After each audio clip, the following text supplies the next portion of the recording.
আপনারা কি কোনো গোয়েন্দা সংস্থা বা সরকারের কোনো উচ্চ পর্যায় থেকে কোনো ধরনের চাপ পেয়েছিলেন যে এরকম একটা মূর্তি গড়তে হবে, এরকম একটা মোটিভ করতে হবে?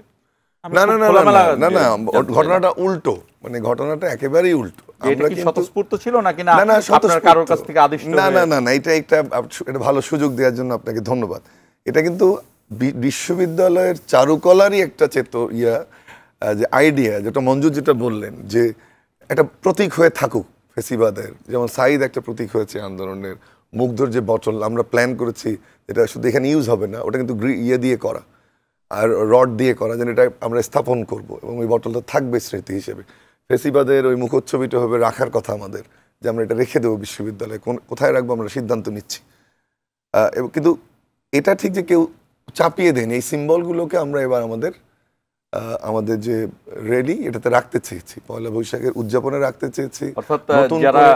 যারা র্যালিটি আয়োজন করেছে তাদের চিন্তা এবং উল্টো কথা আসলে ঘটনাটা, এবং ঢাকা বিশ্ববিদ্যালয় খুবই নিজেদের করে অনুষ্ঠানটা করেছে। আরেকটি কথা বলা হচ্ছে যে সরকারের হস্তক্ষেপ। আমি তো প্রথম সভা থেকেই যুক্ত ছিলাম, সিনেট ভবনের প্রথম সভায়, যেখানে সব স্টেক হোল্ডাররা ছিল, রাজনৈতিক দল ছিল, সরকারের বিভিন্ন সংস্থা ছিল।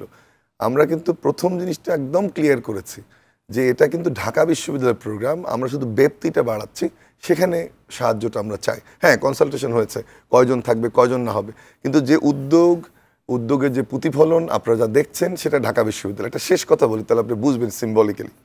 আজকে ব্যানার কয়টা ছিল গোটা প্রোগ্রামে? একটাই ছিল, একটা ব্যানার। এটা এই জন্যই যেটা ঢাকা বিশ্ববিদ্যালয়ের প্রোগ্রাম, একটাই ব্যানার থাকে, এবং আজকে একটা ব্যানার ছিল।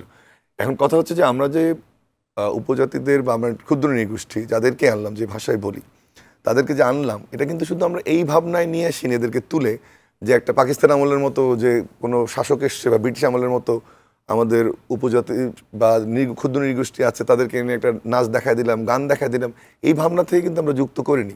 আমরা দেখাতে চেয়েছি যে আমরা 6টা 7টা নৃগোষ্ঠীর কথা শুনি, কিন্তু আমাদের এখানে নৃগোষ্ঠী আছে তারও বেশি, এবং প্রত্যেকের প্রথমে 26টা ছিল, আমরা আরও 2টো বাড়িয়েছি।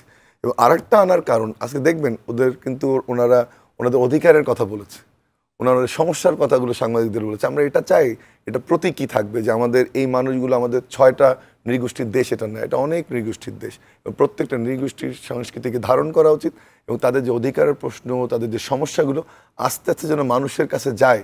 এটাই ছিল ঢাকা বিশ্ববিদ্যালয়ের কিন্তু একটা অন্যতম আগ্রহের জায়গা, এটাকে যুক্ত করার জন্য। এটাকে বিচ্ছিন্ন বা পাকিস্তান আমলের দৃষ্টিভঙ্গি বা ব্রিটিশ আমলের দৃষ্টিভঙ্গি, যে লাট আসছে বা পাকিস্তানের শাসক আসছে তার সামনে আমরা উপস্থাপন করব যে পাকিস্তান একটা ভার্সেটাইল সোসাইটি, সেটা কিন্তু নয়। আমরা এটাকে তুলে ধরতে চেয়েছি এবং অর্থনৈতিক বৈষম্যটাও তুলে ধরতে চেয়েছি।